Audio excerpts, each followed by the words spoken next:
했던 게 열역학이라고 하는 부분이라서요. 이 열이라고 하는 부분이 어떤 내용을 가지고 있는지 한번 보자 라고 하는 겁니다.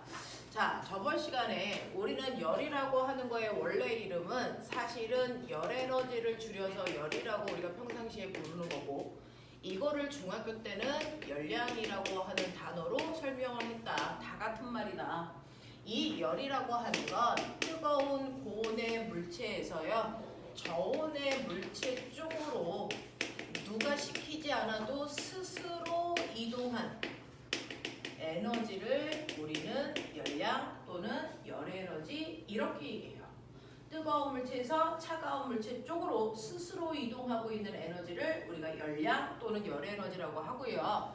이러한 열에너지인 열량은 중학교 때 CM 델타 T라고 하는 과정을 통해서 뜨거운 물체가 잃은 열에너지 또는 차가운 물체가 얻은 열에너지를 각각 구할 수 있었다. 이걸 통해서 문제를 푸는 문제들도 많이 나와 있어요. 그래서 열량이라고 하는 열에너지 이렇게 구하는 거고요. 그 열량 구할 때 우리가 C라고 쓰는 이 비열이라고 하는 정체도 많이 물어보는데, 비열은 물질을 구분하는 물질의 특성이에요. 그래서 어떤 물질이 가지고 있는 고유한 값입니다. 물의 비열이 1. 그래서 네, 그렇다면 비열이 1인 건 물밖에 없다는 뜻이거든요. 그래서 자, 이러한 비열은요, 각각의 물질 1kg을 1도 높이는데 필요한 에너지를 비열이라고 해 라고 했는데, 이때 1kg이 아니고 1g을 1도 높이는데 필요한 에너지도 비열이라고 해요. 안녕하십니까? 얼른 오십시오. 자, 그래서 보시면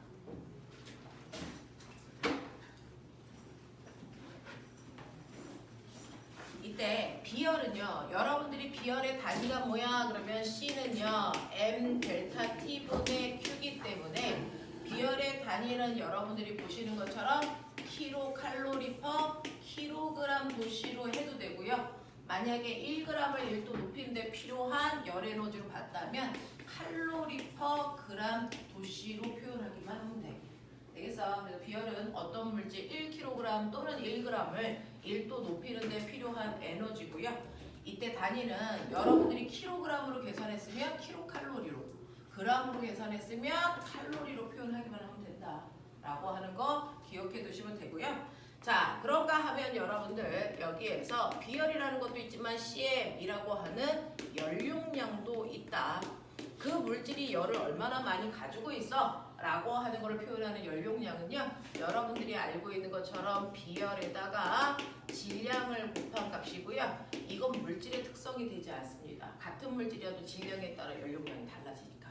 알겠니? 라고 하는 양에 따라서 값이 달라지는 걸 뭐라 그럴게? 양하고 상관없이 값이 항상 일정한 건 뭐라 그럴게? 이걸 중학교 때 배웠다는 거죠. 물화충격이죠. 물은요, 물의 양이 많던 적던 상관없이 물은 항상 100도에서 불어요. 그죠? 그리고 항상 0도에서 얼어요. 라고 하는 양과 무관한 값들을 우리가 뭐라 그러냐면 세기성질. 뭐야? 못 들은 거야? 양에 따라 그 값이 달라지는 걸 뭐라 그러게? 크기성질. 이렇게 얘기하거든요. 그 중에서 물질의 특성은 대부분 세기성질을 가져요. 됐니? 라고 하는 거 작년에 과거 입시에서 나왔던 것들입니다. 이런 것들도 있어요. 그래서 양하고 무관한 물질의 특성이 되는 값들은 세기성질이다. 양에 따라 그 값이 달라지는 걸 크기성질이라고 하는데, 그 중에서 비열은 양하고 상관없이 항상 일정한 값을 갖기 때문에 세기성질에 해당되는 거고요. 연료량이라는 건 양에 따라 그 값이 달라지기 때문에 연료량 크기성질에 해당되는 값이야 라고 하는 이런 구분도 있다 라고 하는 거죠. 자, 그래서 여러분들 지난 시간에 배웠던 우리 테마는 열입니다.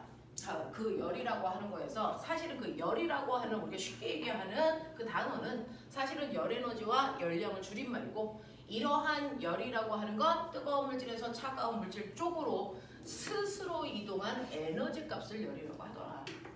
그 열이라고 하는 값을 측정하는 방법이 Q는 C암탄이다. 되겠어? 그 중에서 C라고 하는 거의 의미, CM이라는 거의 의미, 이게 어떤 의미를 가지고 있는지 보여드렸던 거고요. 그러면 열이 이거라면 우리가 알고 있는 온도 그 자체가 열이야? 아니요. 온도가요. 40도짜리가 있고 80도짜리가 있으면 열을 누가 더 많이 가지고 있어? 80. 라고 하면요. 물질에 따라 양에 따라 달라요. 그래서 온도가 높다고 열이 많다는 건 아니거든요.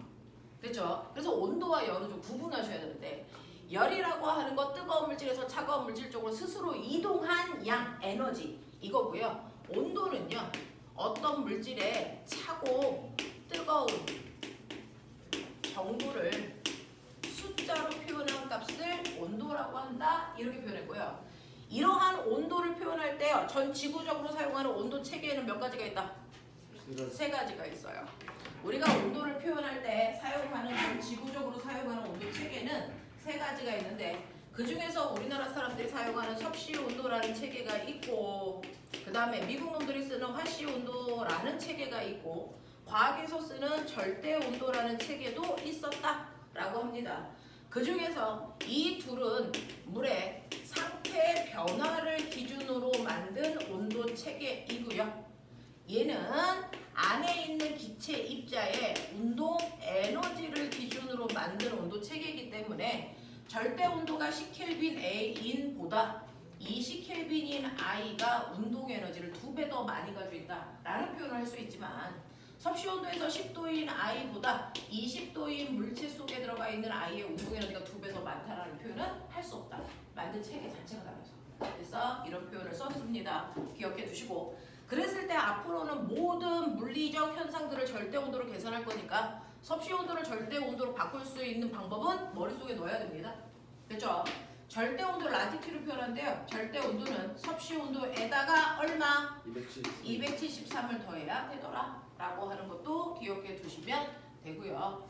자, 그러면 이러한 온도와 열에 대해서 여러분들이 구분을 하셨으니까 됐죠? 온도가 다른 물체를 접촉을 시킵니다. 예를 들어서 이런 식으로 반쪽은 80도의 뜨거운 물이었어.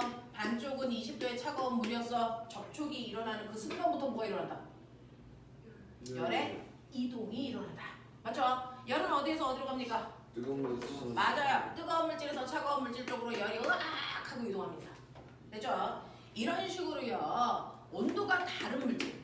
온도가 다른 물질이지 열이 다른 물질이 아닙니다. 그렇죠? 온도가 다른 물질을 접촉시키는 순간 열의 이동이 반드시 일어나는데 열은 무조건 뜨거운 물질 쪽에서 차가운 물질 쪽으로 이동해 두 물질의 온도가 같아질 때까지 열은 무조건 이동하는 거고요. 온도가 같아진 이 순간부터는 열의 이동은 일어나지 않고요. 온도가 같아진 이 순간을 우리는 무슨 순간이라고 한다? 열 평형 상태라고 한다. 그러면 온도가 같아질 때까지 열이 이동한다 그랬는데 그럼 같은 시간 동안에 이동한 열의 양은 계속하니? 아니죠. 온도차가 클수록 더 많은 열이 이동하고 있고 온도차가 줄어들수록 같은 시간당 움직이는 열의 양은 점점 줄어들어서 이 화살표 길이가 같은 시간 동안에 이동한 열의 양을 표현한다라고 생각하시면 되거든요. 됐죠? 그 이동한 열의 양을 저기에 있는 Q는 시암탁이라고 하는 그 방법으로 계산할 수 있는데 얘가 20도고 얘가 80도면 열평형이 되는 온도는 무조건 가운데 온도니? 아니죠. 얘네들의 양에 따라서. 그래서 열평형이 되는 온도는 달라진다라고 하는 거 기억해 두시면 되고요. 이런 식으로 해서 열이 이동하는데 꼬매가 열 이동 방법. 열이 이동하는 방법에는 몇 가지가 있더라? 네 가지. 뭐 있었어? 네, 그쵸? 전도, 대륙, 복사. 이거 어떤 방법으로 일어나는지도 보여드렸으니까 머릿속에 정리하시면 되고요. 그러면 이렇게 해서 열이 이동해서 열을 받으면 그 안에 있는 입자의 운동 속도는 무조건 빨라져. 그러면 빨라지니까 입자와 입자 사이 거리는 늘어나요. 무조건 벌어져. 그죠? 그럼 부피가 뭐해진다는 얘기야? 커진다고요. 그래서 열을 받은 아이들은요. 입자와 입자 사이의 거리가 멀어지기 때문에 부피나 길이가 커지는 뭐가 일어나니? 팽창이 일어납니다. 라는 표현을 했단 말이죠. 근데 특이한 애가 있어. 열 받은 그 순간 온도가 높아지고 있는데 오히려 부피가 줄어드는 것처럼 보이는 아이가 있죠. 누굽니까? 물. 몇 도부터 몇 도까지? 0도부터 4도까지요. 물은 특이해요. 됐죠? 물은요. 실제로 물이라고 하는 아이는 0도에서 100도까지가 물인 상태예요. 액체의 상태인데 그 중에서 4도까지의 행태가 되게 특이하다. 0도부터 4도까지는요. 온도가 1도, 2도, 3도, 4도 높아지는데 오히려 부피는 줄더라. 그리고 나서 4도 이후부터는 온도가 높아지면 부피가 커진다 라고 하는 이런 특이한 형태를 가져요. 그러면 도대체 0도부터 4도까지는 열받으면 입자의 운동이 활발해지지 않아? 말해봐.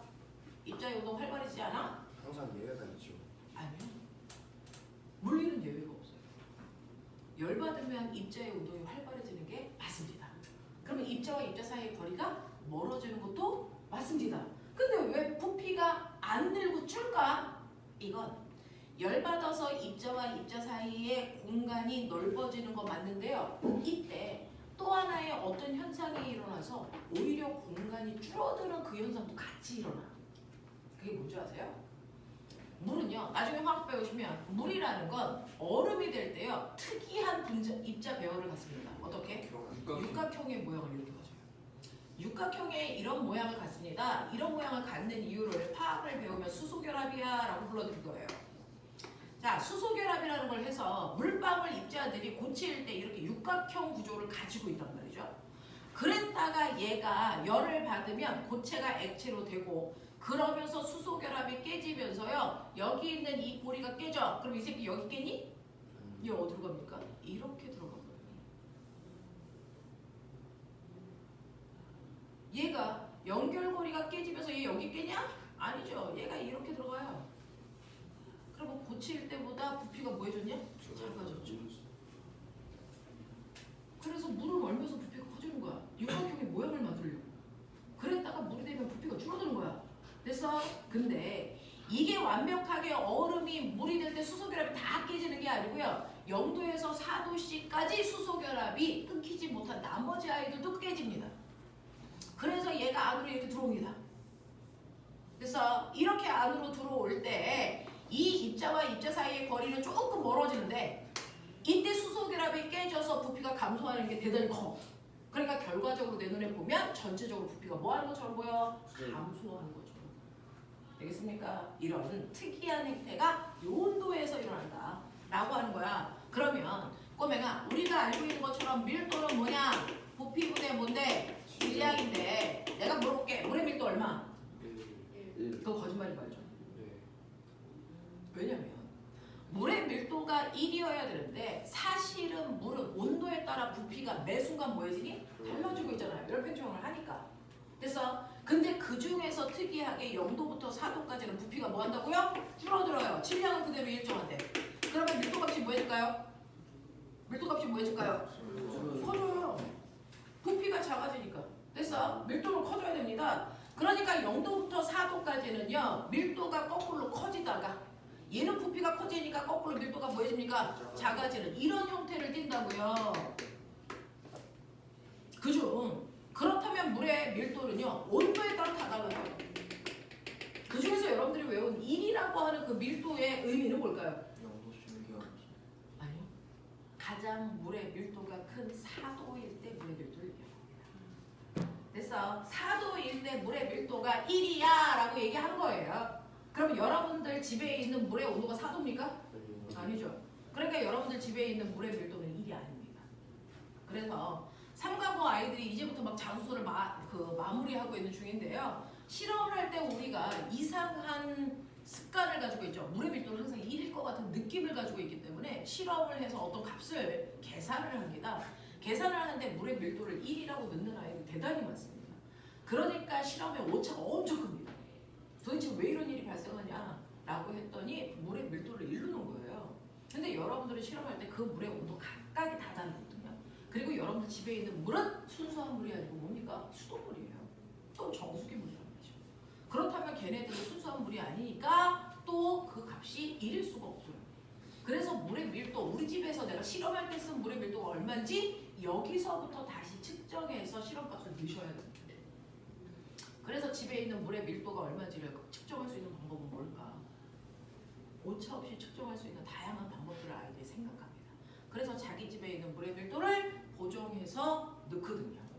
그러면 대단히 값이 유사하게 자기가 생각했던 값과 유사하게 나오는 경우들이 대단히 많습니다. 그래서 화학 실험하는 아이들은 여기서부터 실험하죠. 그래서 물의 밀도가 얼마냐? 실제로 물의 밀도는 1일 수 없다라는 겁니다. 그래서 이런 것들을 얘기하고 있어요. 자, 그래서 이런 식으로 열이 끊임없이 이동하고요. 열이라고 하는 것도 일할 수 있는 능력인 에너지를 갖더라라는 거죠. 그러면 이러한 열이 가지고 있는 에너지를 이용해서 우리도 일할 수 있겠네. 그래서 열을 가지고 얼마만큼 일할 수 있는지를 그리고 그 열이 가지고 있는 규칙성을 설명한 게 바로 고등학교에 있는 내용의 뭐였다? 열역학이었다. 그래서 열역학을 법칙으로 표현했어요. 기억해봐. 열역학 법칙 몇 가지 있었어? 세 가지. 맞아.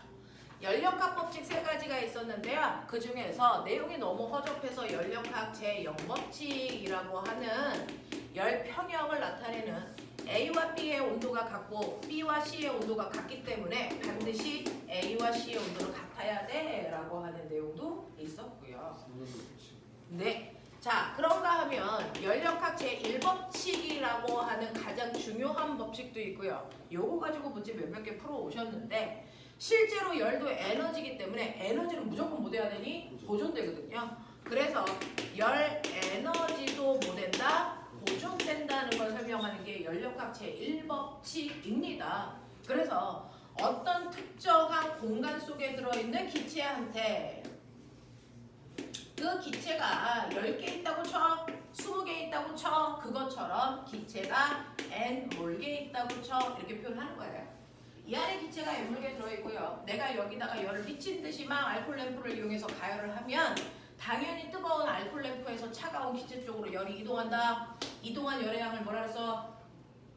이동한 열의 양을 뭐라 그런다고? 열량. 됐죠?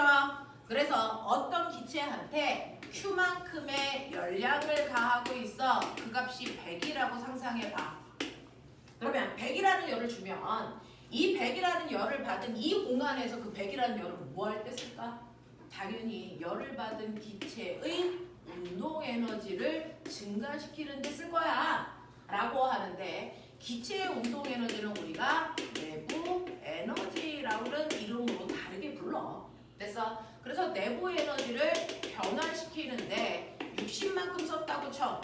그러면 나머지 40 없어진 거야? 절대 안 그래. 나머지 40은요. 운동이 활발해진 기체는요. 운동이 활발해지니까 자꾸 피스톤 뚜껑에 세게 와서 부딪히는 압력을 가합니다. 그래서 그 압력에 의해서 피스톤 뚜껑을 밀고 나가죠. 그래서 밀린 거리가 S라고 치자. 그러면 얘는 압력이라는 힘을 가해서 피스톤 뚜껑을 밀었으니까 기체는 뭐 했다? 일했다. 그래서 그 일한 양이 얼마다? 40이다. 이 뜻입니다. 그래서 이렇게 열을 가했을 때요. 기체의 운동이 활발해지는 운동 에너지를 증가시키는 데와 그 일하는데 에너지를 쓰기 때문에 에너지는 항상 보존된다. 라고 하는 거죠. 이걸 설명한 게 열역학 제1법칙이고요. 그 열역학 마지막 제2법칙은요. 열은 이동한다. 열은 항상 어디에서 어디로 이동한다? 고온의 물체에서 저온의 물체 쪽으로 열이 이동하지 거꾸로는 절대로 열이 가지 않는다. 이 얘기입니다. 됐어? 그러면 한쪽만 뜨겁게 만들면 무조건 열은 차가운 쪽을 향해서 갑니다. 그 성질을 이용해서 만든 게 바로 엔진. 이걸 멋진 말로 뭐라 그래?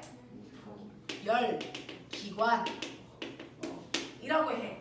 됐어? 이걸 이용해서 만든 게 열기관이라서요. 여러분 엔진이 이런 식으로 생겨있으면 졸면 안 되거든요. 졸려오면 살짝 일어나서 하세요. 한쪽을 뜨겁게 가열합니다. 여기다 막 열을 줘서 여기에 온도를 뜨겁게 가열합니다. 400켈빈 뭐 이런 식으로. 이 400켈빈이 되게끔 하기 위해서 내가 준 열량은 얼마냐면 100칼로리 이걸 줬다고 쳐. 100줄. 그러면 그 중에서요. 얘는 상대적으로 가장 먼 이쪽이 차가울 거니까 열이 이렇게 가요. 자, 열이 가는 그 길에서 일부를 뽑아다가 바퀴를 돌리는 일하는 데 쓸 거야. 얼마만큼 씁니까? 100줄 중에서 40줄만큼은 일하는데 쓰고 똥꼬로 나가는 열량이 얼마냐면 60 나가요. 그 60 나가는 이곳의 온도는 얼마냐면 300켈빈입니다. 이런 느낌이에요. 됐어. 그래서 들어오고 나가는 걸 열량으로 표현할 수도 있고 온도로도 표현할 수 있고 그랬을 때 이 열기관은 얼마만큼의 열 효율을 갖습니까? 라고 하는 열 효율은요. 내가 준 열량 중에서 얼마만큼 일하는데 썼냐? 다시 말해서 Q1분의 Q1 마이너스 Q2 같은 값. 됐죠? 이거 계산하면 1 마이너스 Q1분의 Q2 어떤 걸로 계산하셔도 무방. 저는 주로 이렇게 구해요. 자, 그래서 100분의 40만큼 일했으니까 얘는 열 효율이 얼마야? 0.4야 라고 하는 거. 되겠습니까? 이런 식으로 표현할 수 있더라 라고 하는 것도 알아두시면 되겠죠. 됐죠? 이게 바로 연력학인데 그 연력학에서 가장 복잡하게 문제는 언제나 연력학의 법칙. 그 중에서요. 여러분들이 기억하셔야 되는 거 열량도 플러스 100, 마이너스 100, 0이라는 게 있다. 무슨 말인지 알죠? 플러스라는 건 열을 뭐 하고 있다는 거야? 흡수. 마이너스는 뭐야? 열을 방출. 0은 뭐야? 열의 출입이 없는 뭐지 말? 단열. 이런 단어들이 익숙해야 돼. 그치? 자, 그랬을 때 내부 에너지가 플러스 60일 수도 있고 마이너스 60일 수도 있고 0일 수도 있어. 플러스 60은 뭐야? 60만큼. 점점 뜨거워지고 있어요. 그래서 기체의 운동 에너지가 증가하고 있어요. 이 뜻이에요. 뜨거워진다 뜻이에요. 마이너스는 차가워진다. 그래서 0은 기체 온도 변화가 없다. 그러면 내부 에너지가 증가한다는 얘기는 같은 말 온도가 변한다는 얘기죠. 그러면 온도를 재야 되는데, 그렇죠? 근데 이 문제 풀 때는요, 늘 그래프는 압력과 부피만 나오지 온도는 없어. 온도 어떻게 알아? 뒤진다. 온도 어떻게 알아? 우리는 PV는 nRT 이상기체 방정식 알려드렸죠? 그래서 온도는 무조건 압력과 부피를 곱한 값과 비례해. 그래서 그 값 보면 알아. 됐니? 이거야. 그래서 압력과 부피를 곱한 값이 늘어나는지 줄어드는지를 보시면 온도가 상승했는지 하강했는지 알 수 있어. 라고 합니다. 예를 들어서 1, 2 정신 차려야 되는데 오늘 왜 이렇게 멍하지? 자, 요점을 A 한 번만 해볼게요. 여기 B, 여기 C 연력학이요. 생각보다 내용이 많은데 어떤 책을 봐도 연력학이 단순하게 소단원 한 단원 정도밖에 안 나와 있어서. 그래서 가연아, 자, 얘 A에서 B로, B에서 C로, C에서 D로, D에서 다시 A로 돌아오는 카르노 순환기간 맞죠? 네, 그 중에서요. A에서 B로 갈 때, B에서 C로 갈 때, C에서 D로 갈 때, D에서 다시 A로 돌아오는 과정에서 Q는 델타 U 플러스 W가 얼마일까? 채울 수 있냐? 채울 수 있냐? 자, 1번 준다. 채울 수 있는 곳을 채워보십시오. 1번 드릴게요. 저 그래프를 보고 채울 수 있는 걸 채워보십시오. 그걸 채우기 위해서 각각의 점의 온도를 아셔야 됩니다. A, B, C, D, A의 온도 어떻게 알아? 압력과 부피를 곱한 값으로 알아. 해 빨리.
바퀴 돌아가는 순환하는 과정에서 얘네들의 변화를 보는 건데 그중에서 내부 에너지가 증가했냐 증가하지 않았냐는 온도 변화로 판단하시는 거니까 각각 지점에서의 온도 봐라. A에서의 온도는 압력과 부피를 곱한 값이랑 비례하니까 A점에 해당되는 압력과 부피를 곱하면 1이라는 숫자에 해당되는 온도. 자, B는요. 여러분들이 보시면 2, C는 4, D는 2, 얘는 1. 그러면 A에서 B로 갈 때 온도는 1만큼 상승, 얘는 2만큼 상승, 얘는 2만큼 하강, 1만큼 하강이죠. 그래서 내부 에너지의 변화량은 온도 변화량으로 보시면 되니까 내부 에너지가 1만큼 증가했네, 2만큼 증가했네, 2만큼 감소했네, 1만큼 감소했네. 그래서 토탈 전체로는 한 바퀴 도는 동안 내부 에너지의 총 변화량은 없네. 이렇게 가는 게 맞아요. 그렇죠? 자, 그 다음에 여러분들이 두 번째로 판단하셔야 되는 거 한 일이 있게 없게 이거죠. 자, 한 일이 있다는 얘기는 기체의 압력에 의해서 피스톤 뚜껑이 밀려 나와 기체가 있는 부피가 이만큼에서 이만큼이 된 거예요. 그랬을 때 기체가 있는 공간의 부피가 증가했냐 감소했냐라고 하는 부피 변화를 통해서 한 일이 있다 없다 판단할 수 있거든요. 자, 부피 변화가 증가했다면 1을 했다 플러스의 1 됐어. 만약에 부피가 감소했으면 마이너스의 1 부피 변화가 없으면 0 이렇게 가는 거거든요. 그러면 그 중에서 A에서 B로 가는 동안에 부피의 변화를 보시면 부피는 계속 1인 상태를 유지. 그럼 피스톤 뚜껑에 밀림이 없거든요. 부피 변화가 없어요. 한 일 없다는 얘기입니다. 그러면 이 둘을 더한 값이 열역하게 열 에너지의 크기라고 했으니까 얘는요. 내부 에너지를 증가시키는 데만 열을 썼고 한 일은 없거든요. 그러니까 열은 플러스 1만큼 흡수했어야 된다. 이런 얘기입니다.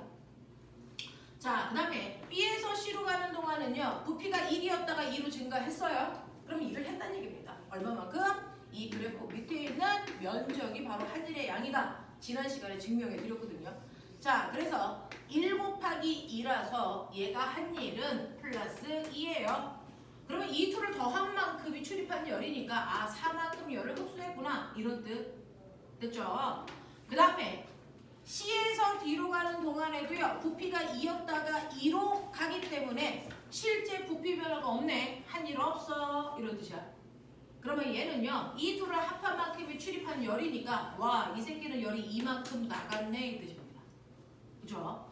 자, 그 다음에 D에서 A로 가는 동안은 오히려 부피가 줄어서 2를 받았다라고 한국말로 표현합니다. 자, 부피가 준 만큼의 마이너스의 1을 했을 겁니다. 그래서 얘는 1을 마이너스 1만큼 받았다 이겁니다. 그러니까 출입한 열의 양은 마이너스 2야. 요 얘기예요. 그랬을 때 한 일의 양을 총 합산하시면 이 값이 플러스 1이야. 그러면 여기에 있는 걸 총 합산해 보셔도 얼마로? 플러스 1로. 이 값과 이 값은 반드시 같아야 된다. 순환기관에서. 근데 이 값은 원래 처음부터 이 사이의 면적으로 결정된 값이다. 이 값이 사실은 플러스 1이라는 뜻이다. 알겠어? 이런 표현입니다. 자, 그래서 여기까지가 지난주에 배웠던 얘기를 선생님이 간단하게 정리를 좀 해봐드렸어요. 연력학은 복습이 필요한 부분이라서. 자, 그래서 그것과 관련된 문제들을 여러분들이 풀어오면서 질문이 있었겠죠? 그래서 그 질문을 확인해 드리도록 하겠습니다. 몇 페이지냐?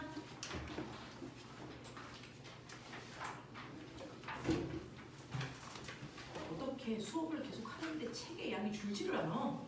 자, 연락이 뽑아. 자, 오시면 58페이지부터일 것 같은데요? 됐으니까 자, 58페이지에 있는 119번부터요 127번까지 질문. 123번이요. 됐어요. 123, 124. 네.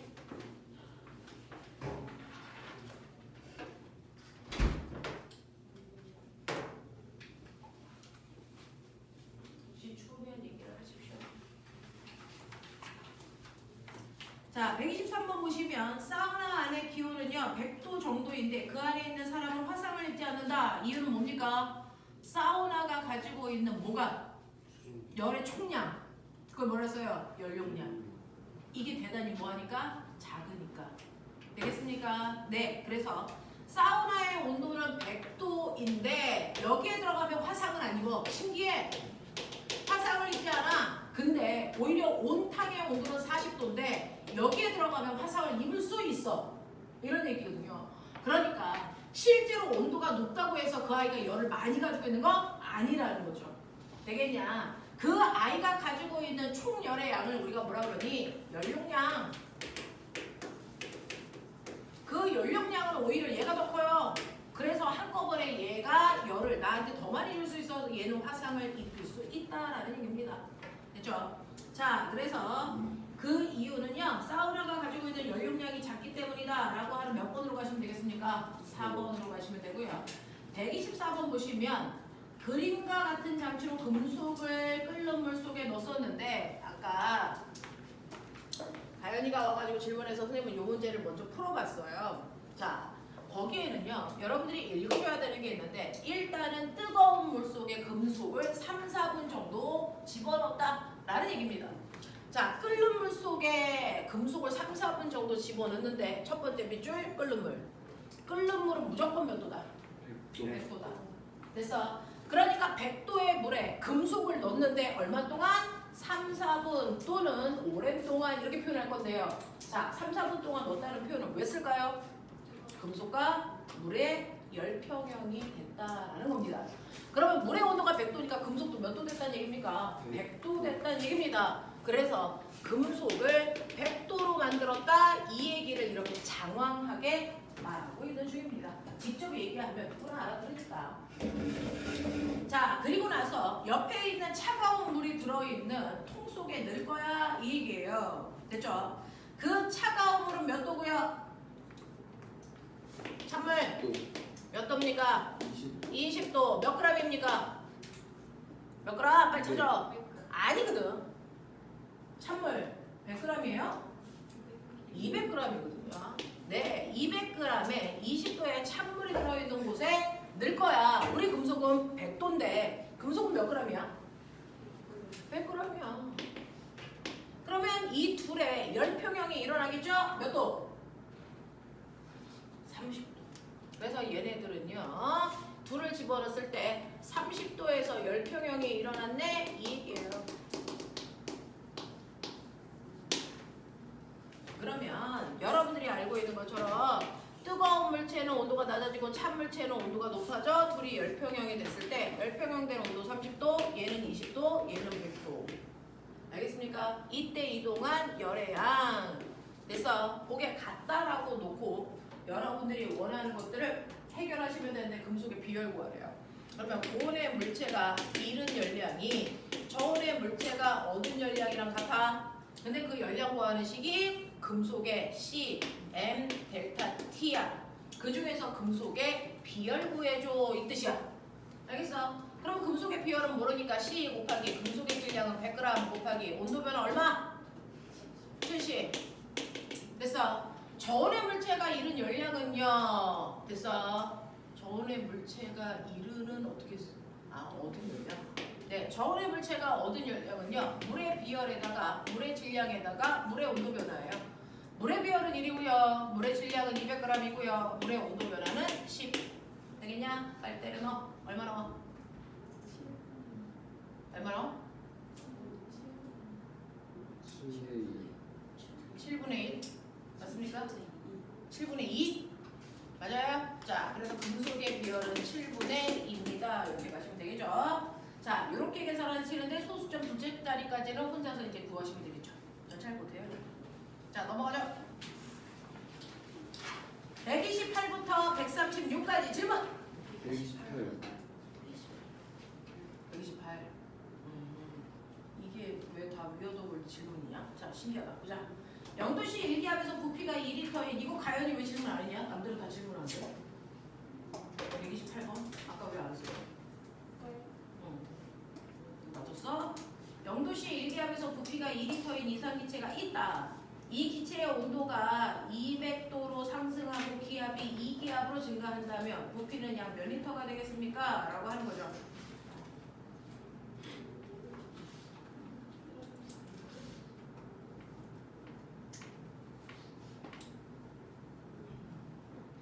자, 기체가 있는데요. 0도이고 1기압이었고 그 다음에 부피가 얼마였어? 2리터였어. 근데 이 아이를 내가 변화시킬 거야. 얼마로? 200도로. 그 다음에 얼마로? 2기압으로. 그러면 얘가 차지하는 부피는 얼마로 바뀌어? 요거야. 맞아? 네. 자, 그러면 온도에 의해서 부피가 바뀐다. 무슨 법칙? 샤를 법칙. 그래서 압력에 의해서 부피가 바뀐다. 무슨 법칙? 보이고. 그 두 개를 다 변화시켰으니까 보일-샤를 법칙. 보일-샤를 법칙을 이용해서 만든 게 이상기체 상태 방정식. 되겠습니까? 네. 그래서 이상기체 상태 방정식은 온도와 압력이 동시에 바뀌었을 때 부피가 얼마가 되는지 보시면 되는데 PV는 nRT인데 아무리 여기서 온도를 다르게 하고 압력을 다르게 해도 부피는 변할지언정 안 바뀌는 게 있다. 불러. 뭡니까? 입자수와 상수. 그죠? 이거는 항상 일정합니다. 그러면 꼬맹아 이거를 살짝 변화시키면 T분의 PV는 뭡니까? N, R. 근데 이게 뭐라고요? 일정. 그죠? 그러면 1번일 때도 2번 상황에서도 1번 상황에서도 2번 상황에서도요. 아무리 온도와 부피가 바뀌더라도 이 값은 변해 안 변해? 안 변해. 그러면 1번 상황일 때 2번 상황일 때 요 값은 같네 이렇게 보면 방정식. 물리는 방정식을 부르거든요. 그걸 어떻게 만드느냐는 여러분들이 이제 많이 문제를 풀어보시면 돼요. 자, 근데 여기에서 이 t가 무슨 t이게? 절대 진속이잖아. 273. 그러니까 바꿔야지. 되겠어. 자, 그러면 0도니까 이 새끼는 얼마?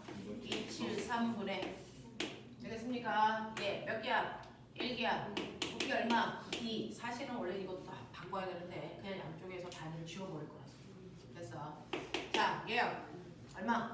474.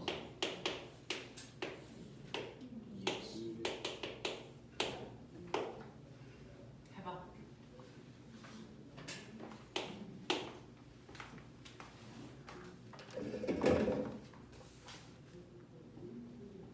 산수의 영역이다. 몰라야 해. 얼마나? 일단 얼마? 그 273분의 473? 그게 얼마인데? 그건 모르죠.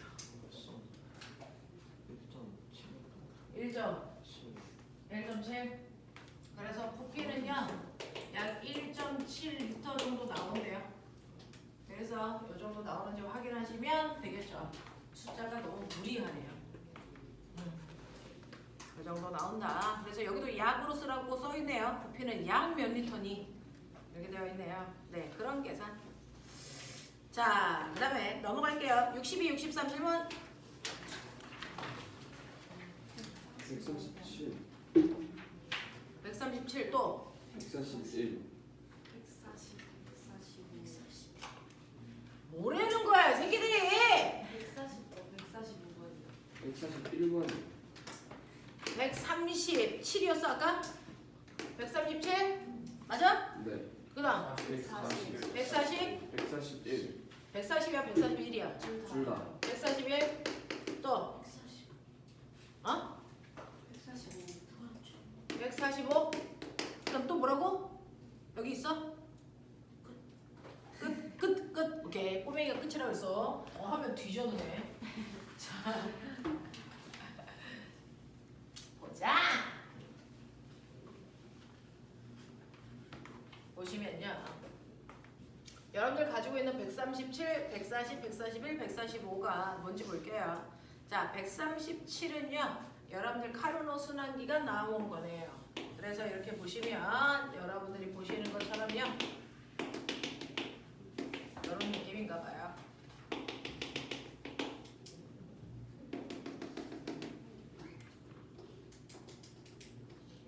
여기가 A, B,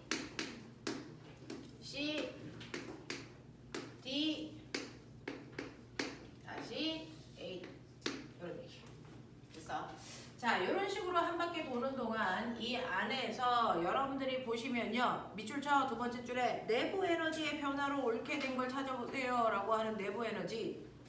내부 에너지는 뭐 보면 알 수 있다 그랬어? 뭡니까? 근데 내부 에너지의 변화량은 절대 온도를 보시면 되는데 이 온도의 변화량을 보시면 되는데 이거는 결국은 압력과 부피의 변화량에 결정된다 이거죠. 그러니까 여러분들 A, B, C, D에 빨리 이 값을 구하세요. 빨리 구해. 됐지? 여기 써져 있잖아. 빨리 구해. 자, A 얼마야? P1이요. 어? PB. PB 또 EPB 2PB 또 4PB 또 4PB 됐어. 그래서 다시 A로 오니까 PB 이런 얘기죠. 그러니까 A에서 B로 가는 동안은 플러스 PB만큼 온도가 증가 됐습니까? 증가하는 거예요. 여기는 플러스 2PV만큼 증가 여기는 일정 여기는 마이너스 3PV만큼 감소 이렇게 된 거 찾으라는 얘기죠. 하겠어?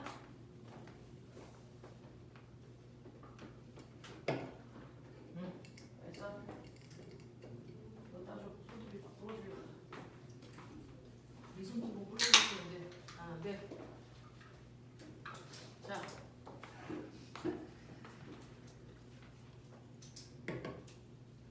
너네 일주일 중에 언제를 제일 기다려? 월, 화, 수, 목, 금, 토일? 단두 달. 토요일이요. 토요일 날이 제일 좋아. 토요일 학교도 안 저도- 가고 아무것도 없어서 좋아. 저는 일요일 밤이요. 일요일 밤에는 금요일하고 토요일 날이 12연속. 아침 10시부터 밤 10시까지라서 토요일하고 일요일 날이 12시간 수업입니다. 늘 한결 같이. 그래서 저희는 금요일 밤만 되면 선생님들이 막 스트레스 장난 아니에요. 내일 토요일이다 젠장할 막. 그래서 사람들이 금요일 날 밤에 막 술 마시고 노는 불금이야 막 이러면 짜증 막 이빠이 나거든. 그러다가 일요일 밤 되면 너무 편안하고 반주가 끝났구나. 그런 선생님은 일요일 날 밤이 제일 좋습니다. 일요일 1시가 제일 좋아요. 일요일 1시가 제일 좋아? 그때부터 일정이 없구나. 저 토요일 한시가 제일 좋아요. 와, 선생님은 일요일 9시 반. 자, 그렇습니다. 그래서 빨리 오늘도 하루를 잘 보내고 집에 가서 맥주 한 잔 마시고 자야지 라는 생각을 아침에 눈 뜰 때 했습니다. 자, 140번 가죠. 137 해결되시겠어요? 네. 돼요? 오케이. 그러니까 그러면 이렇게 설명했는데 해결이 된다는 건 그 문제를 푸는 키워드가 있다는 거거든요. 그 키워드가 뭔지를 머릿속에 인지하셔야 돼요. 내부 에너지의 변화량을 보란 얘기는 압력과 부피의 곱의 변화량을 보란 얘기입니다. 자, 그래서 그런 식으로 해결할 수 있어야 된다. 키워드가 뭔지를 보세요. 140번 해결하죠. 대기의 온도가 27이라고 했습니다. 대기의 온도가 27도이고 어떤 이상기체의 열기관이 그 폐열을 이용해서 작동하고 있습니다. 라고 하는 거예요. 자, 그랬을 때요. 엔진의 효율이 얼마냐면 여러분들이 보시는 것처럼 40%야 라고 얘기합니다. 40%라고 하는 건 준열에 비해서 실제로 일하는 건 얼마밖에 안 돼? 40%밖에 안 돼 라는 얘기거든요. 자, 그랬을 때 이때의 실린더 내부의 온도는 몇 켈빈이어야 되겠습니까? 라고 하는 그런 문제를 물어보고 있습니다. 자, 그러면 여러분들이 보시는 것처럼요. 실제로 내부 에너지를 계산을 할 때는 아까 보여드린 것처럼 준열 중에서 얼마만큼 일해 이거였죠. 됐죠? 준열 중에서 얼마만큼 일할 수 있니? 이거였고요. 이걸 다시 쓰면 어떻게 됐어요? 준열에서 준열 빼기 나간열 맞습니까? 네, 이거 계산하면 1-Q1분의 Q2 이렇게 계산할 수도 있어요. 이게 효율을 구하는 방법이고 실질적인 방법입니다. 근데 이거를 우리는 열을 줄 때 그 뜨거운 부분의 온도가 있잖아요. 그래서 뜨거운 부분의 온도와 열이 나가는 부분의 차가운 부분의 온도로 얘기할 수 있거든요. 그래서 열기관을 이렇게 그리면 여러분들이 보시는 것처럼 뜨거운 부분에 내가 열을 가해 가한 열은 Q1이야. 이때 온도가 T1이야. 그렇죠? 그리고 밖으로 일부는 일하는 데 쓰고 일부가 밖으로 나간 열은 Q2고 이때 이 부분의 온도는 T2야. 이렇게 돼요. 그래서 열 효율을 구할 때요. 열량이 나오면 이 방법으로 하시면 되는데 온도가 나오면 열량 자리를 온도로 바꿔도 무방하다. 그래서 이 식을 변형시키면 되는데 어떻게 변형시키면 되냐면 1-T1분의 T2로 바꿔도 된다. 인 거예요. 그래서 온도가 나오면 온도로 계산하시면 되는데 문제는 얘와 얘 값이 같지 않습니다. 그럼 어떨 때 이거 쓰고 어떨 때 이거 써요? 온도로 나오면 이거 쓰고 열량으로 나오면 이거 쓰는데 차이가 있는데 뭐냐면 얘가 열 효율이 0.5가 나오면 얘는 열 효율이 0.4 정도밖에 안 나와요. 항상 이쪽이 커요. 그래서 여러분 우리가 알고 있는 TV 광고에 나오는 효율은 이걸로 계산합니다. 벤츠, 볼보 이 새끼들이. 그래서 근데 우리가 실제로 쓰는 건 이렇게 써주는 거야. 이거보다 더 작죠. 뭔 차이냐면 얘는 마찰이 없다는 가정하에 이상적인 최고의 열 효율을 구해줍니다. 얘는 최고의 열 효율을 구해줘요. 그래서 근데 얘는 실제 열 효율이 나오는 거죠. 그냥 광고는 이걸로 합니다. 근데 엄청 차이가 많이 납니다. 그래서 여러분들은 온도가 나왔으니까 이 방법을 쓰는 때 차이는 있다. 의미가 뭔지는 알아두시면 되겠습니다. 자, 그래서 T1- 자, 준 온도는 몰라. 이거 얼마였는지 모르는데 밖으로 나간 게 얼마래? 밖에 온도가 몇 도래? 27도. 이죠. 그래서 그러니까 밖으로 나가니까 한쪽만 가려는 거니까 이쪽은 상온이랑 똑같은 온도라는 얘기입니다. 그럼 27도니까 몇 켈빈? 300 켈빈. 그래서 준 온도는 모르겠지만 밖으로 나가는 건 300켈빈이야. 그랬을 때 열 효율이 얼마라고? 0.4. 네, 0.4. 계산. 500. 얼마 나오니까? 500 나온대요. 네, 이렇게 계산하시면 되겠습니다. 되겠죠? 그래서 의미의 차이는 좀 있다. 온도로 나오면 온도로 계산하시면 된다. 방법은 이렇다라는 얘기입니다. 자, 그 다음에 두 번째 거 가죠. 141번입니다. 자, 141번이 바로 요 엔진 구조를 그리고 있네요. 그림과 같이 카르노 엔진 하나가 다른 카르노 엔진에 연결돼서요. 위에 있는 엔진에서 나간 폐 연료가 두 번째 엔진의 열원이 되는 겁니다.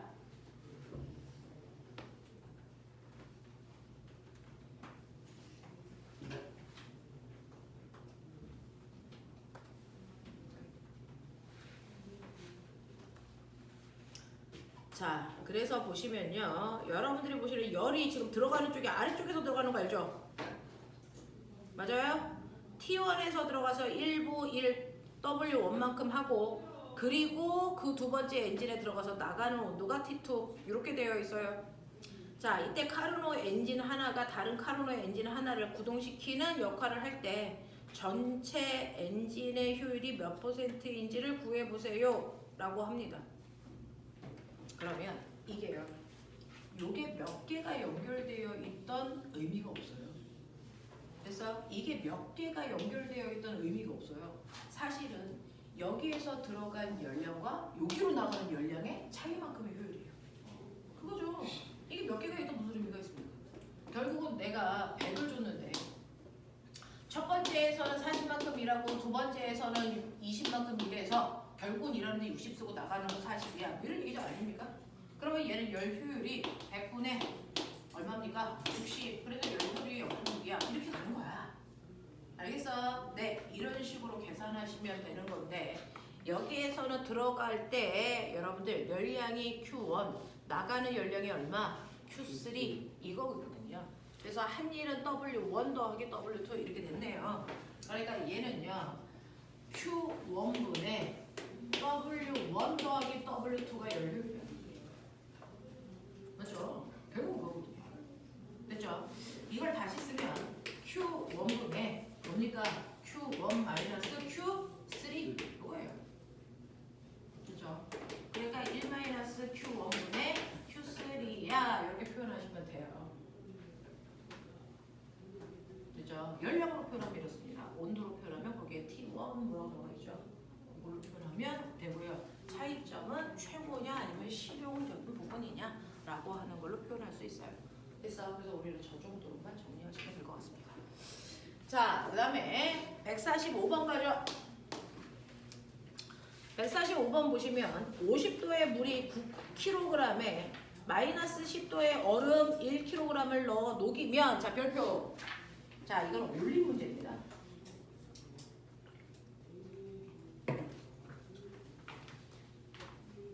차이점이 뭐냐면 이런 문제는 여러분들이 수능에서 볼 수도 없고요. 중학교 내신에서 이런 문제 나오면 배신이죠. 근데 올림에서는 이제 이런 문제가 나와서 이제 다음 주부터 올림 대비할 텐데 이런 식의 문제도 나온다. 자, 그래서 보면 찬물과 뜨거운 물을 집어넣으면 열평형이 이렇게 일어나요. 그렇죠? 근데 얘처럼 뜨거운 물과 찬얼음을 넣으면 이거예요. 실제로요. 여기는 뜨거운 물인데 얼마냐면 50도의 뜨거운 물이고요. 그 다음에 두 번째는 영하 10도의 얼음이야 라고 합니다. 그러면 영하 10도의 얼음이란 얘기는 얘는 영하 10도, 영하 10도입니다. 그러면 얘는 열을 줄 겁니다. 그럼 얘는 열을 받겠죠? 그럼 어떤 일이 발생합니까? 녹아요. 일단 얼음이 0도까지 온도가 올라가요. 그리고 나서 뭐합니까? 녹아요. 그리고 열평형이 될 때까지 온도가 올라가서 두 개의 온도가 같아지는 이 순간이 열평형이 되는 거예요. 알겠어? 그러니 얘가 만약에 열을 100만큼 줄 수 있다고 시작. 100조. 그럼 얘는 열을 100을 받아.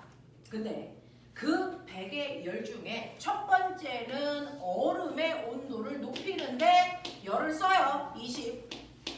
그리고 그 얼음을 녹이는 융해가 일어나는데 열을 써요. 80. 80이라고 하면 안 되겠구나. 60. 그럼 나머지 얼마 남아요? 20. 그러면 나머지 20만큼만 물의 온도를 높이는 데 써요. 이 구간이 20. 됐어. 네. 그러면 요거 계산 어떻게 해요? 우리 이거 열량 구해야 되잖아요. C, M, 델타 T. 이거 한꺼번에 못 구해요? 못 구해요. 찢어서 구해야 됩니다. 구간마다. 왜요? 물의 비율과 얼음의 비율이 다르니까. 그렇죠. 얼음은 얼음의 비율 넣으셔야 돼요. 됐죠? 그래서 얼음의 비율이 0.9, 질량이 얼마? 자, 온도 변화 10도 이렇게 넣어요. 됐죠? 네. 그 다음에 융해는요? 거기 융해열이라고 나와 있지 않을까요? 융해열 나왔죠? 거기 뭐라고 써져 있는지 아세요? 80kcal/kg 도시. 80kcal/kg 도시. 이거 한국말로 해석해 볼까? 얼음 1kg을 1도 높이는데 그래서 네 80kcal의 열량이 필요해요. 다시 말해서 여기에서 도시가 있지 않아야 되지 않니? 거기다가 도시를 잘못 넣었군요. 네. 그래서 얘는 여기 없어요. 자, 얼음 1kg을 녹이는데 얼마 열이 필요하다? 80이 필요하다 이 뜻입니다. 그렇죠? 얘는 몇 kg이에요? 얼음 몇 kg일 때 써? 1kg일 때? 얼음 1kg 넣는 거야 우리? 맞아? 네. 그러면 얘는 얼음 다 녹이는데 얼마 필요합니까? 80. 됐어. 그래서 이 얼음 80. 이거요. 얼음이 2kg이면 얼마? 160. 알겠습니까? 3kg이면 240 이렇게 넣으셔야 돼요. 알겠어? 네. 이렇게 되고요. 그 다음에 여기는 물의 온도가 올라간 거잖아요. 그러면 여기도 CM 델타 T인데 뭐가 다르다고요? 물의 비율은 1이라고요. 이런 식으로. 그래서 세 군데를 따로 찢어서 넣으셔야 되고요. 됐어? 그래서 이렇게 얼음이 녹아서 상태가 변해서 물이 될 때까지 온도가 올라갑니다. 이때 열평형 온도를 T도라고 하면 얘는 온도가 올라가는 게 T라고요.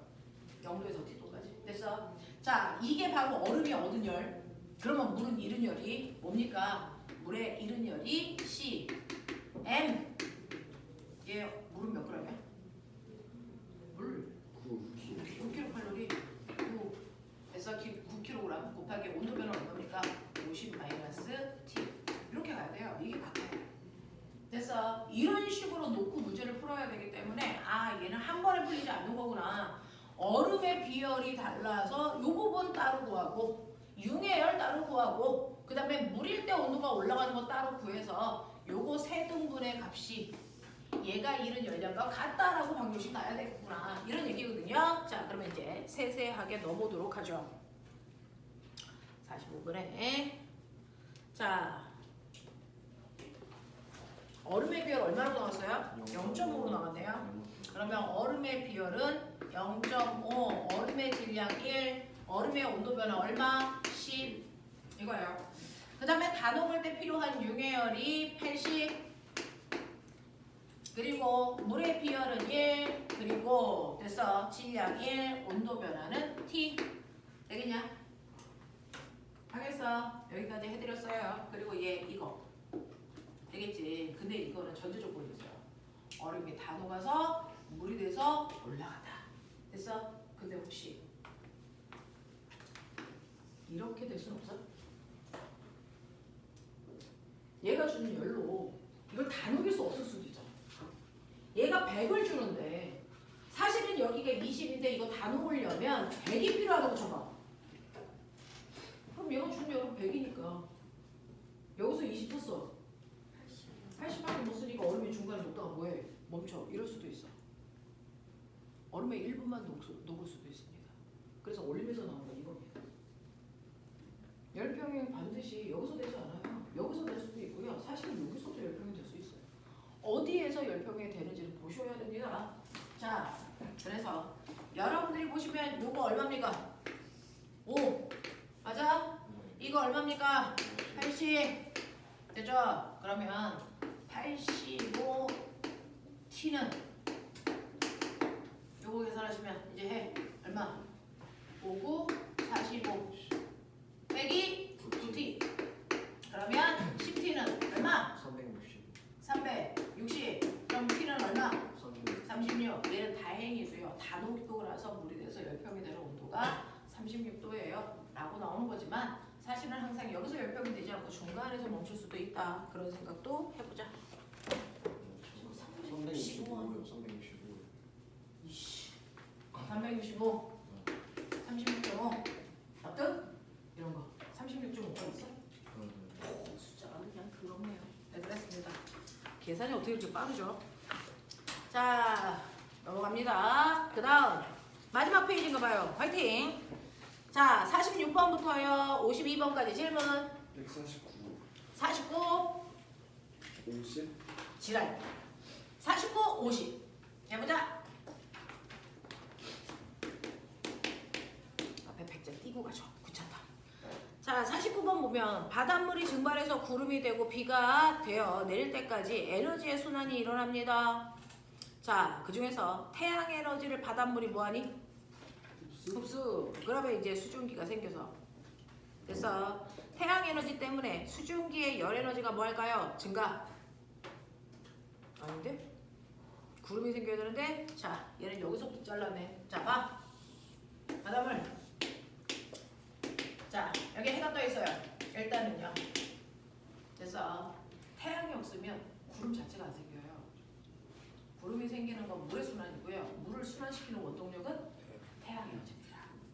그래서 태양이 없으면 물 순환 자체가 안 일어나니까 눈비가 올 수가 없어요. 자, 그러면 일단은 눈비를 만들려면 바닷물이 뭐 해야 되니? 증발하려면 됐어.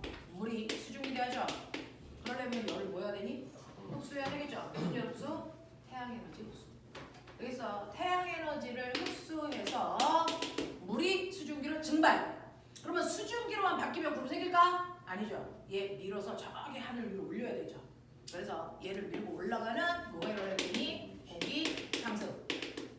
그래서 수증기가 위쪽으로 막 올라가는데 이때 생각해. 보일법 없이 하늘 위로 올라간다. 기압이 작아지면 부피가 그죠. 됐어요. 그래서 실제로 수증기는요. 밖에서 공기가 누르는 기압이 있고요. 안에서 밀어내는 내부압이 있어. 이 크기가 같아서 수증기의 형태가 일정했었는데 갑자기 공기가 얘를 확 미는 순간 밖에 있는 기압이 훅 줄어. 그러면 이 힘이 상대적으로 크죠? 그래서 수증기가 갑자기 뭐집니까? 와 하고 커집니다. 근데 이때 뭐가 일어난 줄 아세요? Q는 델타 U 플러스 W. 얘는요. 피스톤이 밀고 나간 거예요. 그러면 이를 뭐 했다? 했다. 근데 너무 빠른 속도로 상승하다 보니까 외부에 출입한 열은 없다. 그래서 단열된 상태로. 그래서 압력만 확 바꾼 겁니다. 그랬더니 부피가 커져요. 그럼 반드시 내부 에너지는 뭐 해야 됩니까? 감소. 그겁니다. 그래서 얘가 얘가 됐어. 부피가 커지는 동안 자기가 가지고 있는 에너지를 썼기 때문에 얘 수증기의 온도는 점점 뭐해지고 있다? 낮아지고 있다. 알겠습니까? 그래서 단열된 상태로 부피가 팽창하는 경우는 반드시 온도의 하강이 일어난다. 이 얘기입니다. 이게 언제? 구름 생길 때 이래. 이 얘기거든요. 알겠어? 네. 자, 그래서 구름이 생기는 과정에서요. 공기가 수증기를 밀어 올리는 이 순간에 단열 팽창이라는 게 일어난다. 그래서 수증기의 온도가 급격히 떨어져요. 수증기의 온도가 20도였다가 갑자기 수증기의 온도가 영하 10도 훅 떨어집니다. 이런 식으로. 그러면 이런 식으로 온도가 급격히 떨어지면 이 수증기가 차가우니까 뭐가 됩니까? 물방울이 맺혀요. 또는 빈정이 됩니다. 그래서 그 맺힌 물방울들끼리 지네들이 집단을 이루어 그게 바로 뭡니까? 구름. 그래서 구름이 흘러가면서 주변에 있는 물방울들을 모아서 더 큰 구름이 되면 무거워서 얘가 떨어지는 비가 오는 강수 현상이 생겨요. 그래서 그 물이 중력에 의해서 낮은 곳으로 다시 제자리로 흘러가는 일이 발생하죠. 이게 물의 순환입니다. 그래서 그 중에서 이때 이 부분에서 태양열을 흡수하는 거고 이 부분에서 다시 흡수한 태양열이 방출되는 겁니다. 이런 얘기 되겠죠? 자, 그래서 태양 에너지를 흡수해서 됐죠? 태양 에너지에 의해서 물이 순환해서 가는 거고요. 수증기의 열 에너지가 낮아지면 구름이 뭐 한다고요? 구름이 생성된다고요. 그래서 빗방울이 내린다고. 이거 무슨 말을 쓰라는 거야? 네, 그래요. 구름이 생성돼서 빗방울이 커진다? 내린다? 뭐 이런 겁니까? 네, 뭐 그런 뜻의 의미인데요. 이런 일들이 일어나고 있어요. 물순환입니다. 됐죠? 거기 뭐라고 쓰래? 구름에 생성? 뭐라고 써져 있어? 구름에 뭐야? 위치 에너지와 운동 에너지를 쓰라고? 에너지의 순환 과정을 설명하는 거. 아, 에너지의 순환 과정. 그럼 태양 에너지를 누가 가져갔어요? 물이 가져갔어요. 됐어? 근데 이 새끼가 올라가요? 올라가니까 무슨 에너지로? 위치 에너지로. 됐어? 그래서 얘가 빗방울이 떨어지면서 다시 무슨 에너지로? 운동 에너지로. 되겠어? 네, 에너지의 순환을 얘기하는 겁니다. 자, 보는 관점도 좀 특이하네요. 자, 그 다음에 50번 가죠. 50번 오시면 표는 몇 가지 물질의 비열을 나타냈습니다. 물질마다 비열은 다 다르니까 비열을 나타냈습니다. 여기에 대한 설명으로 옳은 것을 모두 고르세요 라고 했는데 네, 보시면 기억. 굴이 1kg을 1도에서 100도로 높이는 데 필요한 열량이 굽니까? 라고 하는 건데요. 자, 열량은 CM 델타 T 보죠. 자, 구리는 비열이 얼마냐면 0.099요. 구리의 질량이 얼마냐면 1kg이래요. 자, 그 다음에 얘 온도를 0도부터 100도까지 높이는 거니까 온도 변화 100. 그러면 이때 필요한 열량은 얼마? 9kcal. 요 얘기. 맞아. 요거 얘기한 거고요. 그 다음에 니은 볼게요. 철 2kg과 알루미늄 1kg을 각각 1도 높이는 데 필요한 열량은 같겠니? 라고 하는데요. 철은요. 거기 비열 써져 있잖아요. 철의 비열이 0.01, 0.11이라는 건 철 1kg을 1도 높이는데 이만큼의 열 필요해. 이 뜻이잖아요. 됐죠? 그러면 1kg이 아니고 2kg이면 1도 높이는 데 필요한 열은 2배 많이 필요해. 상식이겠죠. 됐어? 네, 이거랑. 그 다음에 알루미늄 1kg의 비열 얼마입니까? 알루미늄은 비열이 얼마야?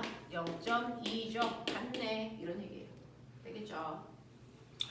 자, 그 다음에 디귿 보시면 질량과 온도가 같은 알루미늄과 납에 같은 양의 열량을 주면 알루미늄의 온도가 더 높아지니? 라고 했는데 질량과 온도가 같대요. 그러니까 질량 1kg으로 보시면 비열 그 자체 보시면 되겠죠. 자, 알루미늄 보시고 그 다음에 납 봤습니다. 누구의 비열이 더 큽니까? 알루미늄의 비열이 더 크기 때문에 온도 변화 누가 더 큽니까? 납이 더 큽니다. 라는 얘기입니다. 그래서 알루미늄과 납을 같은 열량을 주면 알루미늄의 온도가 더 높아지는 게 아니고 납의 온도가 더 높아집니다. 이렇게 합니다. 그래서 비열이 작을수록 온도 변화가 크다. 이렇게 됩니다. 자, 여기까지 질문. 괜찮아? 되겠어? 그래서 지난 시간에 여러분들 배웠던 열이라는 얘기가요. 역학의 마지막 부분인데 이조차도 쉽지는 않았습니다. 됐죠? 이런 내용 가지고 있어서 중학교 2학년하고 1학년의 내용입니다. 중학교 1학년은 상태 변화에 대한 얘기가 들어가 있었던 거고요. 중학교 2학년은 지금 한바닥 다 배운 이 열량 구하는 식이 중학교 2학년 7단원인가요? 그래서 내신 대비한 겁니다. 머릿속에 잘 집어드시면 됩니다. 지금 이 부분은 편집하면서 10파트가 내용이 너무 많아서 고등학교 내용은 살짝 걷어낸 겁니다. 그래서 문제가 많이 들어가 있잖아요. 고등학교 내용은 많이 들어가 있지 않고요. 주로 중학교 내용들 하고요. 그 다음에 여러분들이 자사나 과고나 연계 입시할 때 나왔던 유형 문제를 조금 넣으신 거예요. 됐죠? 네. 그래서 이 파트는 그렇게 되어 있다. 자, 그러면 요거 가지고 선생님이랑 살짝만 테스트를 보고 쉬는 시간을 드릴 건데 선생님이 만든 문제는요 고등 내용을 중심으로 만들었어요. 지금 여러분들 중등 내용 중심으로 받고 얘는 연력학 중심으로 만든 거라서 색깔은 살짝 다를 수 있습니다. 자, 풀 수 있는 만큼만 풀어보십시오.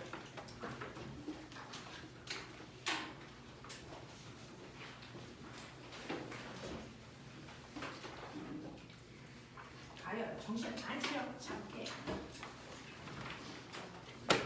자, 시작. 시험지가 하정.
있는 그래프 아니 그림 보고 11번에 그림이 없어.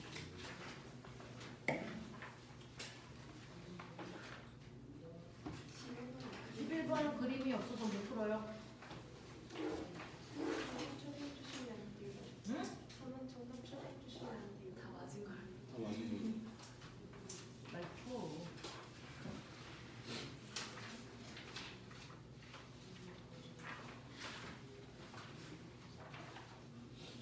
15번에 계략적 대략적이죠. 응? 15번은 대략적이죠.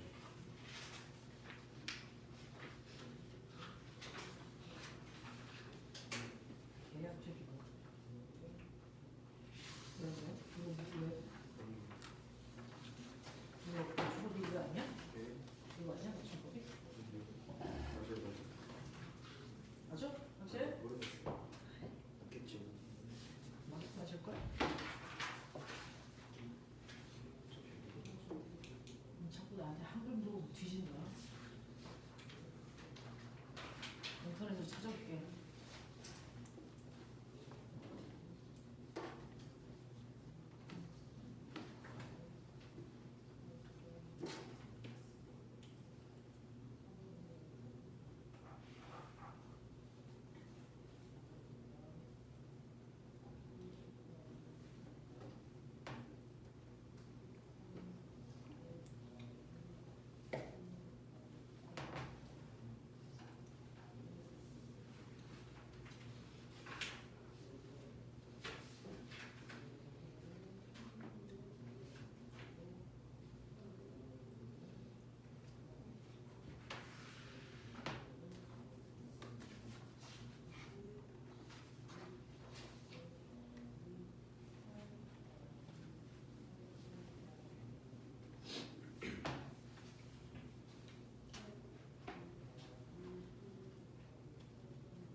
녹색 바람이 뭐예요? 꼬맹아, 산 타고 내려오는 바람.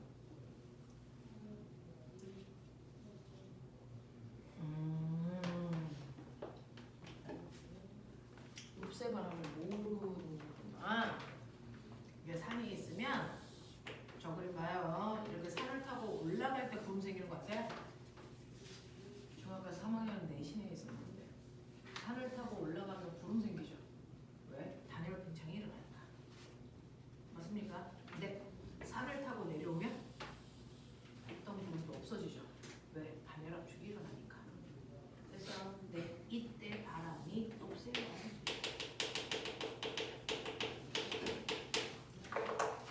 산 타고 내려오는 바람을 높새 바람. 저 내려올 때 어떤 일이 일어날까 할까? 올라갈 땐 구름 생겨, 내려올 때 구름 생기겠죠.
선생님, 등원 곡선이 뭐예요?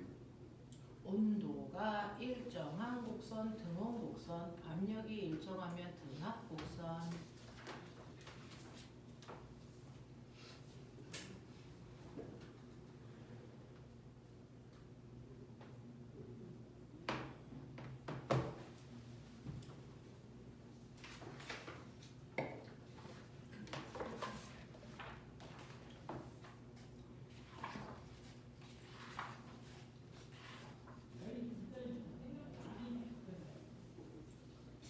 잘해. 라고 옆에서 얘기했습니다. 에이 진짜 생각 안 해? 큰일 났다. 빨리 진도 나가야 된다. 빨리 풀어라. 아가들아.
자, 모자라다. 손. 검토 했으면 좀 어? 해도 하는 말이 똑같은 소리. 너무 어려워요. 네. 그죠? 했죠, 맞아. 와, 자, 볼 수가 없어. 지금 얘는요, 충실하게 연령하게 집중한 문제. 아까 풀었던 문제는 중학교 내용과 그 다음에 특목고 입시에서 나왔던 문제들. 자, 그래서 보는 방향성이 약간 달랐어요.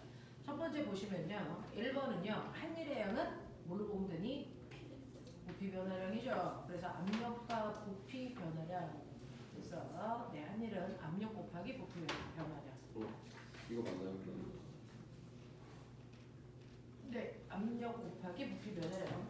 두 번째는요, 요거는 잘 보셔야 되는데 기체에다가 열을 가하면 Q는 내부 에너지만을 증가시킬 때도 있고 일을 할 때도 있습니다. 그죠? 그러면 그 내부 에너지가 증가한다라는 얘기가 위에 있는 화살표 온도가 상승하면 뭐가? 부피가 온도가 상승하면 자 부피가 팽창한다는 건 밑에 줄에 있죠.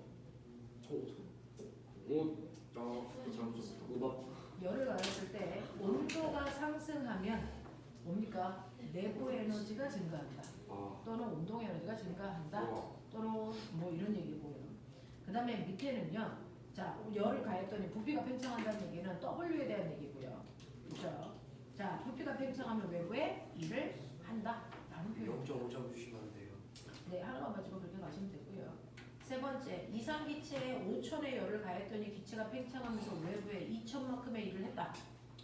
됐습니까? 2천만큼 일을 했다는 얘기는 내부 에너지 증가하는데 얼마 썼다는 얘기입니까? 3천 썼어요. 이런 얘기죠. 자, 4번 보시면 옆에 있는 그래프랑 그림이랑 보고 문제 푸시는 거죠. 가한 열량이 Q입니다. 그 중에서 일부는 일하는 데 썼고요. 일부는 내부 에너지 증가하는 데 썼다라는 얘기를 하고 있습니다. 이때 압력은 일정해요. 자, 그럼 4번. 이때 기체가 외부에 한 일 뭐 보면 알아요? 밑에 있는 그래프 면적 구하라고 그랬어요. 자, 그래서 면적을 구할 거니까 압력은 10의 5승이고요. 부피는 변화량이 0.084. 그래서 곱하시면 얼마 나옵니까? 8,400. 8,400입니다. 자, 그러면 5번. 이 기체의 한 일이 기체의 가한 열이 5라면 내부의 에너지 증가량은 얼마겠습니까? 라고 했으니까 꼬맹아 5kcal는 4,200을 곱하면 얼마 나오니? 21,000. 그 21,000의 열을 가한 것 중에서 한 일이 8,400. 그럼 나머지가 내부 에너지 증가량. 됐어? 그래서 내부 에너지 증가량이 12,600 이렇게 나오죠. 자, 그 다음에 여러분들 6번 보시면 기체가 받은 열을 모두 내부 에너지 증가하는 데만 쓴 거. 내부 에너지만 증가했다는 얘기는 한 일이 없어야 되잖아요. 그러니까 가요. 그 다음에 기체가 받은 열은 내부 에너지 증가와 외부의 한 일의 합과 같다.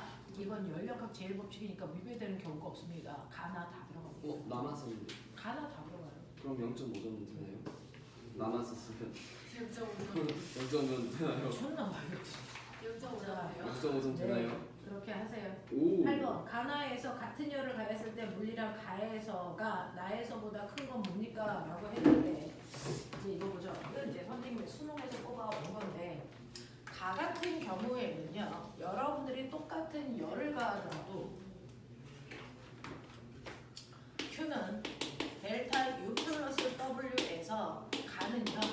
열을 그만큼 가해도요. 한 일이 없어요. 그러니까 내부 에너지 증가한 양이 플러스 Q만큼 증가했어. 이 얘기야. 이제. 근데 나 같은 경우에는 얘가 부피가 증가했기 때문에 한 일의 양이 존재해. 그래서 그게 얼마인지 모르지만 일단은 4분의 1Q만큼 일을 했다고 쳐. 그러면 내부 에너지는 얼마? 4분의 3Q겠지. 이런 느낌이야. 그래서 이런 식으로요. 1분은 일하는데 썼다라는 얘기입니다. 자, 그러니 여러분들이 가지고 있는 것처럼 8번 자, 가에서가 나에서보다 큰 값을 갖는 거 찾으세요 라고 했으니까 여러분들이 보시면 기체의 압력 어떨까요? 라고 하면요 얘는 여러분들이 보시는 것처럼 내부 에너지의 변화량은 온도고 온도 변화량은 압력과 부피의 곱이죠. 신기한 거 아세요? 걔는 부피의 변화가 없어요. 맞죠?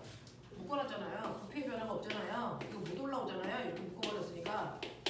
그래서 네, 부피 변화 없다고요. 근데 온도가 엄청 올라갔다고요. 그건 무슨 말입니까? 압력이 열나 올라갔다는 얘기죠. 이해돼? 그 얘기야. 그 다음에 두 번째 나를 보시면요. 나는 가열을 했는데 얘는 묶어놓지 않았으니까 얘는 부피가 살짝 올라갔잖아요. 그래서 그러면 얘는 내부 에너지 변화량도 가보다 작은데 부피까지 커졌어. 그러면 압력 증가량이 가보다는 작겠죠. 알겠어? 그런 얘기야. 그런 얘기야.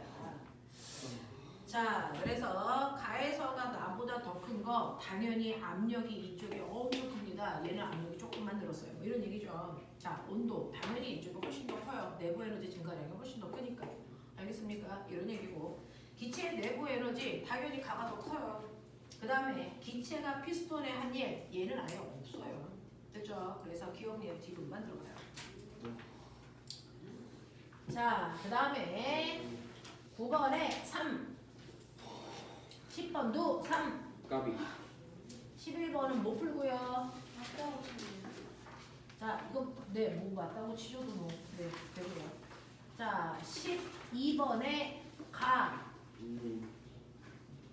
13번은 뭘까요? 몰라요. 1번? 그리같이 실린더의 한쪽 벽에 온도가 일정하게 유지하게끔 하는 열원 장치로 계속 똑같은 100만큼의 열을 가해 뭐 이런 얘기야. 항상 100만큼의 열이 들어올 수 있게끔 하는 열원 장치를 연결했어. 그래서 기체들이 열받아서 부피가 팽창하고 있는 그런 과정이야. 자, 그러니까 기억 기체의 분자의 평균 속력은 증가하고 있는 거 맞고요. 그 얘기는 온도가 상승하고 있다는 얘기도 맞고요. 기체가 흡수한 열은 기체가 외부의 한 일과 같니? 아니죠. 그래서 답은 기억이에요. 3번이네요. 오. 자, 14번에 5, 15번도 5, 와, 나, 오, 16번에 1, 오, 이게 맞네. 17번부터요. X 동글 동글. 20번 얼마 하게? 40%. 40% 또는 0.4. 겁나 잘해. 이거지.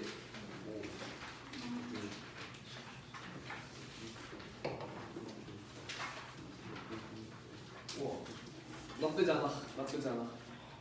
자, 그럼 볼게요. 내 기준 나쁘지 않아. 알림 개수 확인하시고요. 지금 20문제로 세겠다는 거죠. 20문제로 세시면 됩니다.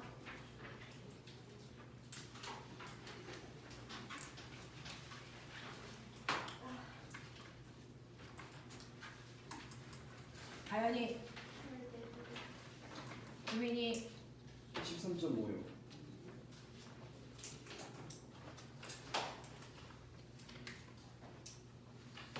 민만이, 14.5. 주준이, 14.5. 가은이, 16점. 윤진이, 유찬이, 정우, 17. 예지, 서준이, 16.5요. 예진이, 12.5. 서연이. 네. 그러면 아까 필요한 몇몇 개는 설명했는데 선생님이 설명하지 못했던 것들 중에 질문 있나 확인할게요. 1번부터 5번까지는 다들 해드린 것 같으니까 넘길게요. 6번부터 11번까지 중에서 질문 있을까요? 저 10번. 자, 10번 문제는 여러분들 카르마 순환 기간에서요. 네, 보시면 과정 1, 2, 3에 가지고 있는 특징을 얘기한 건데요. 그림은 열기관에서 기체의 압력과 부피를 나타낸 값입니다. 그러면 여러분들은 거기에 해당되는 값들을 살짝 숫자로 좁아주세요. 그러면 여기에 대한 설명으로 맞는 걸 찾아라 라고 얘기를 했으니 여러분들이 보시는 것처럼요. 이렇게 가죠.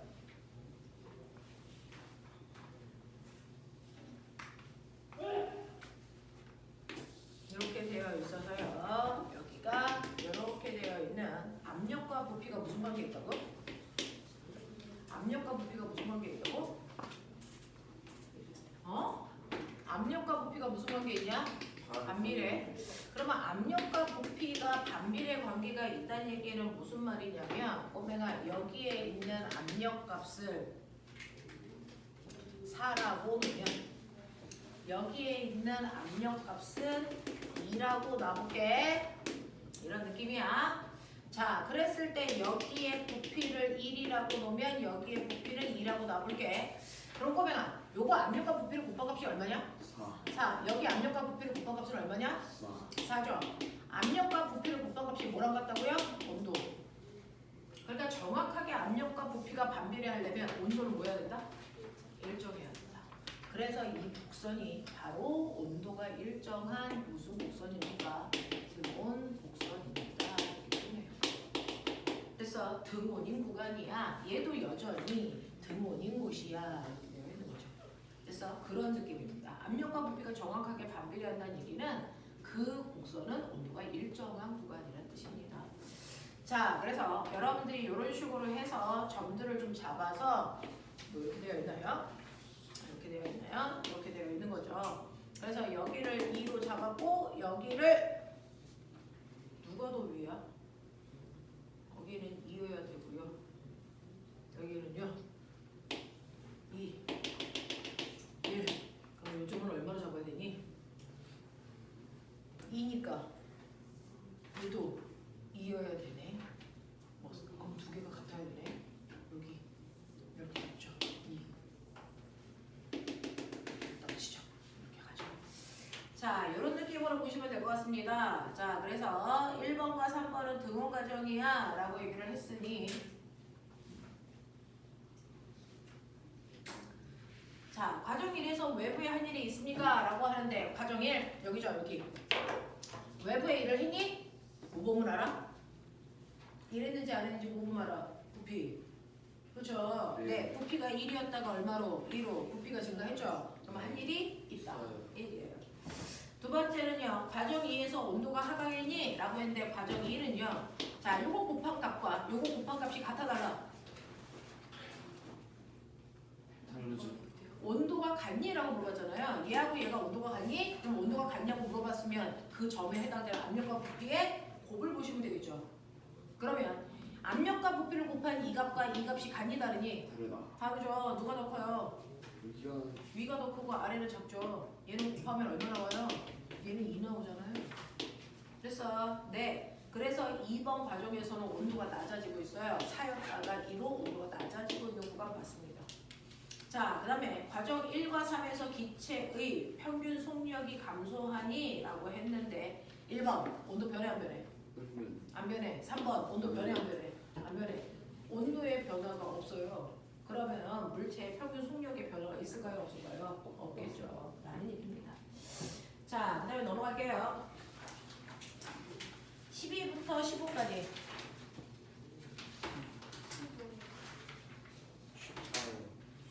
자, 14 보시면 이거 병뚜껑을 따면 그 안에 있는 기체를 누르는 압력이 뭐해지니? 작아지죠. 됐죠? 그래서 순간 병뚜껑을 따면 온도 변화 없이, 그러니까 열의 공급 없이 단열된 상태에서 Q는 델타 U 플러스 W인데 열의 출입 없는 상태에서요. 압력이 작아져요. 압력이 작아지면 부피가 뭐해지니? 압력이 작아지면 부피가 뭐해집니까? 커져요.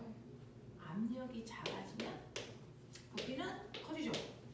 맞습니까? 네, 압력이 작아지면 부피가 커집니다. 그래서 부피가 커진다는 건 요만한 수증기가 밀고 나와서 수증기 이렇게 된다는 얘기죠. 아까 구름 생기는 것과 똑같이.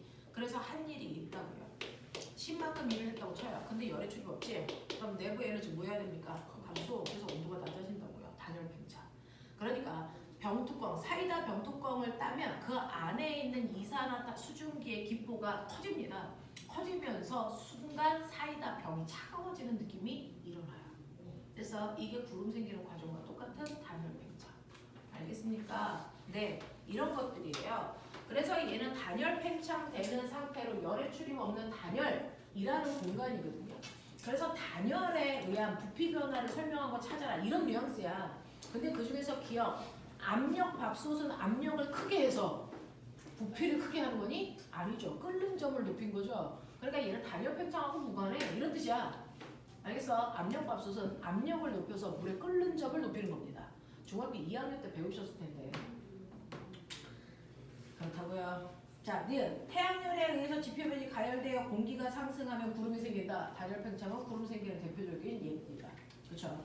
그 다음에 고온 건조한 녹새 바람이 분다라고 얘기했는데 사실은 얘는 단열 팽창은 아니고 뭡니까? 단열 압축인 거예요. 거꾸로 내려가는 거니까. 그래서 거꾸로. 그래서 얘는 압력에 의한 부피 변화다라는 개념으로 같은 거야 라고 얘기하지만 사실은 같으면서도 전혀 반대 상황입니다. 그렇죠? 네. 여기서는 이거를 같은 단열에 의한 현상이다. 그래서 묶어놓은 거죠.